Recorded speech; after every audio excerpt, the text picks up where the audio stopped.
So, imagine for a second being the absolute best in the world at something. Okay. Like not just good, but historically dominant.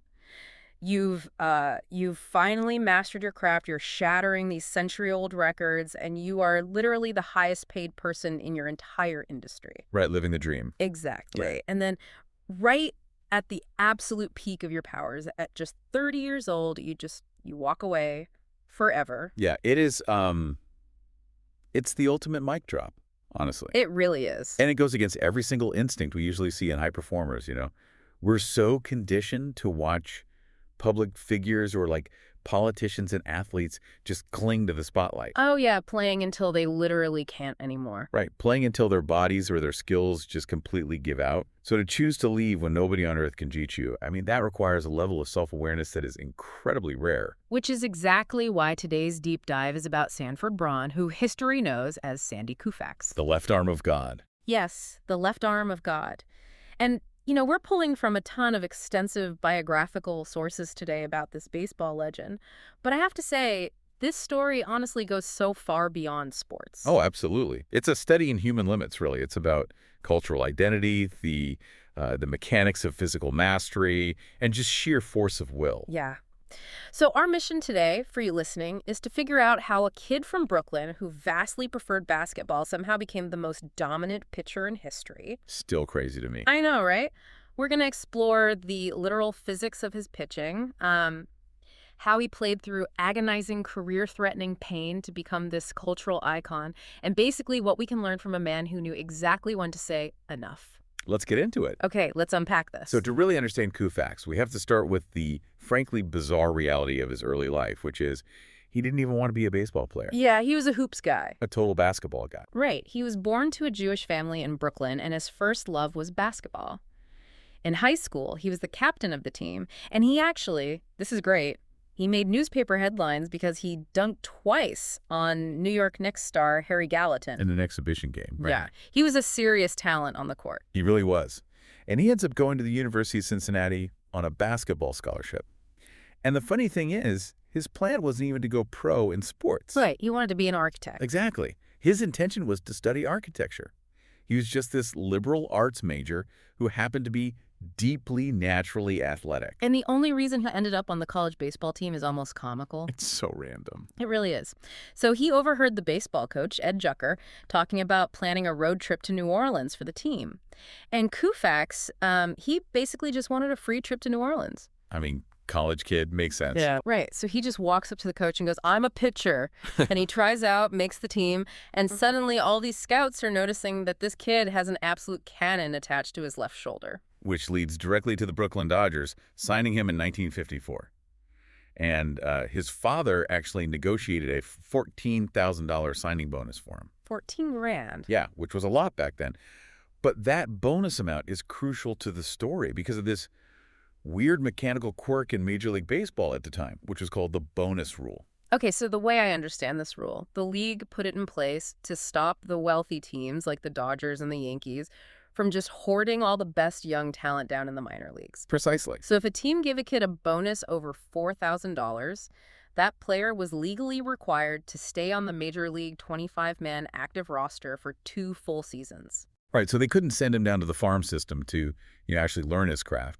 The unintended side effect of this rule was that Sandy Koufax, a kid with barely any pitching experience whatsoever, was forced straight into the big leagues. It's insane. It's less like a calculated career move and more like, okay, it's like getting hired as a senior software engineer at a huge tech firm just because you can type 140 words a minute. That's a great analogy. But you've literally never written a line of code in your life.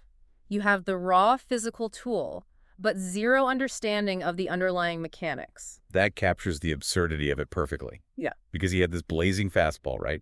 But he had zero control over where it was actually going. Gone. He didn't know how to hold runners on base. He didn't know how to field his position. He even admitted later that he didn't know how to read the catcher's pitching signs. Oh, my God. And beyond the professional mechanics, the environment itself was deeply hostile for him. Yeah, we have to remember the era here. Right. He was dealing with intense anti-Semitism from some of his white teammates. They actively shunned him. They used slurs.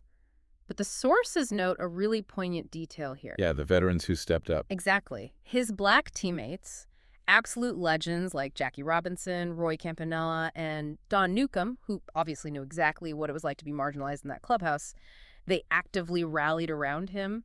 They defended him and really mentored him during those dark early years. It was a brutal crucible to grow up in, honestly. And because he was so wild on the mound, his manager, Walter Alston, just didn't trust him. He had a really short leash. A super short leash. If Koufax threw a couple of bad pitches, he'd get pulled from the game immediately. Then he'd sit on the bench for weeks at a time, completely icing his development. So by the end of the 1960 season, after 6 years of this stop-and-start torture, he has a losing record. He's 36-40. Yeah, not great. And he is so incredibly frustrated by his lack of progress that he makes a definitive choice. He literally gathers up all his baseball gear, walks over, and throws it into the stadium trash can. Just dumps it. Yeah, he decides he is going to quit baseball forever and go start an electronics business. Which brings us to one of the great unsung heroes in sports history, Nobi Kawano. The clubhouse manager. Yep, the Dodgers clubhouse manager. He saw Koufax throw the gear away, and he quietly went over to the trash, pulled the cleats and the glove out, and saved them. Wow. Just in case Koufax changed his mind. I mean, Nobi essentially rescued baseball history from the garbage. That's incredible. So Koufax is sitting there that winter at his absolute lowest point, thinking he's out of the game. But over those months, the frustration kind of morphs into this really stubborn resolve. He realizes he doesn't actually want to sell electronics, right? Exactly. He decides to give it one last genuine effort. He says to himself, I'm going to find out how good I can be. And that mindset shift sets the stage for what happens in 1961. It's a meaningless B-squad spring training game in Orlando. Right. Koufax is struggling, as usual. He walks the bases loaded with nobody out. And he's doing what he always did when he got in trouble. He's overthrowing. He's trying to hurl the ball through a literal brick wall out of pure frustration. Just max effort on every pitch. Exactly. But his catcher that day, Norm Sherry, walks out to the mound and tells him something so simple. He says, if you get behind the hitters, don't try to throw so hard. And Koufax actually listens. He does. He stops trying to overpower the batters, focuses on just hitting the catcher's glove, and boom, he strikes out the next 3 batters to end the inning. It's the defining aha moment of his career. Totally. So wait, let me see if I have the physics of this straight. When a pitcher overthrows, when they try to put 110% into a fastball, their body goes completely out of whack, right? The mechanics break down. They violently jerk their head off axis, which means their eyes move, which means their release point becomes totally unpredictable. Right. So if he dials it back to, say, 90% effort, his head stays level and suddenly that velocity is laser targeted. Is that basically why throwing slightly less hard made him so much more accurate? You nailed the kinetic chain perfectly. Yeah. By relaxing his effort, Koufax could finally control his body mechanics. Plus, a Dodger scout named Kenny Myers also helped him. Oh, with the hitch? Yeah, he had this literal hitch in his windup where he was reaching so far back he couldn't even see home plate. When he smoothed that out and kept his eyes on the target, his release point became repeatable. And the results aren't just like a minor improvement, they are historic. That very year, 1961, he breaks a 58-year-old National League strikeout record. Just unleashed. And of course, the Dodgers moving into the notoriously massive pitcher-friendly Dodger Stadium in 1962 certainly didn't hurt his numbers either. Add to that, Major League Baseball actually expanded the strike zone in 1963. Oh, really? Why? They thought there was too much offense in the game overall.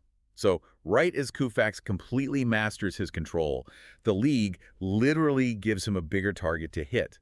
It was just this perfect storm of mechanics, environment, and timing. And the sheer domination from 1963 onward is almost hard to comprehend. I mean, he wins his first unanimous Cy Young Award and the MVP in 1963. Unbelievable. He sweeps the New York Yankees in the World Series, striking out 15 batters in Game 1 alone. And he's doing it with an arsenal that is just the stuff of nightmares for hitters. He essentially only needed 2 pitches. Just 2? I mean, think about that. Just 2 pitches, but nobody can touch them. First, he had a 4-seam fastball with this extreme backspin. It basically defied physics. It literally looked to the batter like it was rising as it crossed the plate. Because of the Magnus effect, right? Exactly. The backspin fights gravity just enough that the ball doesn't drop as fast as the batter's brain calculates it should, so they end up swinging completely under it. Exactly, the mechanism. And then you have the legendary overhand curveball. Oh. Koufax had massive hands and these really long fingers.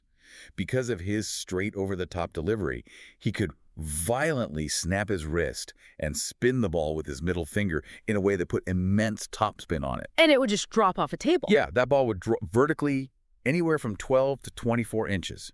Hitters knew what was coming, and they still just swung at air. But, snapping your wrist with that kind of violent force hundreds of times a whit, that has a massive biological cost. It really does.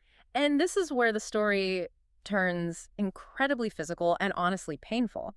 He reaches the absolute mountaintop, but his own body begins to turn against him. Yeah, during spring training in 1965, he wakes up one morning and his entire left arm is swollen, like black and blue from internal hemorrhaging. Oof. He consults the team doctor, Robert Curlin, and gets diagnosed with traumatic arthritis. Well, we should probably explain what that actually means for a pitcher, because it's not just like a normal joint ache. No, not at all. The sheer torque of throwing that curveball had completely worn away the cartilage in his elbow. Bone was grinding directly on bone. The blood vessels were literally rupturing inside his arm from the stress. It sounds horrific. And the doctor is blunt with him. He says if you keep pitching, you could lose the use of your arm permanently. But he doesn't stop. And the routine he had to endure just to take the mound is, it's wild. Think about the worst joint pain you've ever had, and now imagine having to go out and throw a baseball 100 miles an hour, 120 times a night. I can't even imagine. Before a game, he would rub this capsaicin-based ointment called capsulin, the players called it atomic balm, all over his arm and shoulder. Wow. It burned intensely, essentially distracting the nerves so he wouldn't feel the joint pain, keeping the muscles loose. And the postgame was even worse. He had to submerge his arm in a tub of ice to stop the massive swelling. Oh, yeah. And it was so agonizingly cold, he had to wear a rubber sleeve made out of an old tire inner tube just to prevent frostbite on his skin. Just absolute torture. Plus, he was taking Empirin with codeine every single night just to manage the blinding pain. Yet, despite all of that biological destruction, 1965 is his masterpiece season. It makes no sense. I know. He strikes out 382 batters, setting a modern record. He throws a perfect game against the Chicago Cubs, which was this completely bizarre 1-0 victory where the only run scored without a single hit. I want to pause here really quick to push back on a popular myth about him. Because of his quiet demeanor off the field, the press loved to paint Koufax as this gentle competitor. Right, the quiet gentleman. Exactly. But Koufax himself hated that label.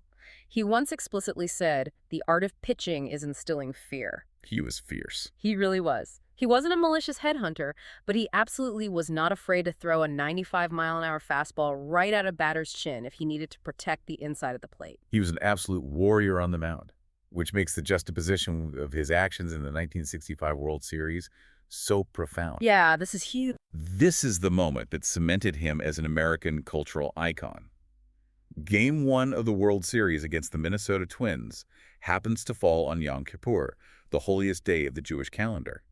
And Koufax, the ultimate competitor, refuses to pitch. It's an incredible, highly visible stand. So Don Drysdale pitches instead, gets absolutely shelled by the Twins, and as the manager comes to the mound to pull him from the game, Drysdale famously quips, I love this. I bet right now you wish I was Jewish too. It's such a great line. But the deep cultural ripple effect of Koufax's decision just cannot be overstated. You have to remember the historical context here. Right. Yeah. This is 1965, just 16 years after the Holocaust. In America, Jewish men were still heavily stereotyped as being purely intellectual or weak or unathletic. Yeah. And here's Sandy Koufax, the most powerful, masculine, dominant athlete in the country, standing on the biggest stage in American sports and saying, my identity and my culture matter more than this game. And the sources clarify he wasn't even strictly religious in his daily life, you know? He did this out of a profound cultural respect. He shattered that stereotype completely, and then he returns to pitch Game 5 and throws a shutout. Of course. Then, on just 2 days rest, with his arm completely exhausted and the elbow so swollen he couldn't even physically snap off his curveball, he pitches Game 7, relying almost entirely on his fastball. Which is absurd. And he throws another shutout to win the World Series. He literally willed them to a championship with a dead arm. So he's pitching through absolute agony, knowing his arm could permanently lock up on any given Tuesday. And that physical reality fundamentally changes his relationship with the business of baseball. How so? Well, if he's sacrificing his long-term health, he realizes he needs to be compensated for it, which puts him on a direct collision course with the team owners in 1966. Wow, exactly. Yeah. We have to look at the labor laws of baseball at the time. The reserve clause era was essentially a dictatorship by the team owners. Right. It was a clause in paragraph 10 of the standard player contract that basically said when a contract expired, the team had the unilateral right to renew it for another year and then renew it again. So you were just stuck. It bound players to their teams indefinitely. Yeah. They had zero leverage. They couldn't shop their services to other teams, so they had to take whatever salary they were offered. Just imagine your boss coming to you and saying, you can never work for another company in your industry, and I'm deciding your salary forever. It's wild. So before the 66 season, Koufax realizes that the Dodgers general manager, Buzzy Bavasi, is playing this dirty, manipulative game during negotiations. Oh, the divide and conquer. Yes. Bavasi was telling Koufax, well, we can't pay you more because Drysdale isn't asking for that much. And then he was secretly going to Drysdale and saying, we can't pay you more because Koufax isn't asking for that much. Pitting them against each other. Yeah. But Koufax and Drysdale actually meet up for dinner, they compare notes, and they realize they are being played. Yep. So they decide to do the unthinkable. A joint holdout. And they don't just hold out, they hire an entertainment lawyer, J. William Hayes, to represent them, which was totally unheard of in sports back then. A lawyer in baseball. Unprecedented. Right. They demand $1 million split over 3 years. And they tell the Dodgers, if you don't pay us, we'll just go act in movies. I love that. They actually signed on to appear in a movie called Warning Shot. And their lawyer starts preparing a lawsuit to challenge the legality of the reserve clause under California labor law. And this terrified the owners. A legal challenge could collapse their entire monopoly. So the Dodgers front office caved. They had to. Koufax secured a contract for $125,000, making him the highest paid player in baseball, and Drysdale got $110,000. Incredible. This 1966 holdout was the very first major crack in the absolute power of the baseball owners. It showed the players that there was real power in unity, and it directly paved the way for the creation of the Major League Baseball Players Association under Marvin Miller later that same year. So he beats the owners at their own game. He gets his money. He goes out and pitches the 1966 season. He throws 323 innings, wins 27 games, wins his third unanimous Cy Young Award, and takes the Dodgers to yet another World Series. What a year. He is on top of the world, and then, just weeks after the World Series, he calls a press conference and shocks the entire world by retiring at the age of 30. The structural damage had just become too much. He told the press, I've got a lot of years to live after baseball, and I would like to live them with the complete use of my body. Yeah. The doctor had told him the cartilage was entirely gone. He couldn't even straighten his left arm anymore. There were stories of him dropping things out of his hand at the dinner table because his fingers would just go numb. You know, earlier you said it's rare to walk away, but isn't there also an element of pure self-preservation there? Oh, for sure. He wasn't just walking away from a game. He was fleeing a physical nightmare. It requires staggering mental discipline to accept that reality when the money is the highest it has ever been and your performance is the best it has ever been. Absolutely. But he stayed true to his word. Post-career, he becomes the youngest player ever elected to the Hall of Fame at 36. He lives quietly. He refuses to endorse alcohol or tobacco because he doesn't want to be a bad influence on kids. And he just maintains this deeply dignified life. Yeah, and he always maintained he wasn't a recluse or anything. He just didn't need the fame. He had nothing left to prove to anyone, least of all himself. So, to pull all of this together, we are talking about an incredible arc. A kid who went to college to study architecture who didn't even want to play professional baseball. Barely even liked it. Exactly. He becomes a frustrated bench warmer ready to throw his gear in the trash. But then he figures out the mechanics of his own body, becomes the most unhittable pitcher of a generation, pitches through literal anatomical destruction, stands up for his cultural heritage on national television, and breaks the stranglehold of greedy team owners. It is a legacy defined by overwhelming power, but also incredible principle. And that brings us to a final thought for you to consider as we wrap up this deep dive. Okay.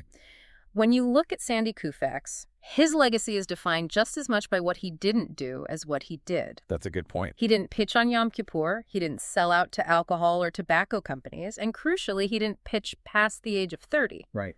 In our modern era, where so many public figures cling desperately to the spotlight, playing until their skills completely erode and it's kind of painful to watch, what is the true value of leaving on top? Is the ultimate display of greatness, not in accumulating more money, more stats, more fame, but in possessing the profound self-awareness to know exactly when you have enough. It forces us all to ask ourselves, what does a perfect legacy actually look like? Imagine being the absolute best in the world and having the courage to simply walk away.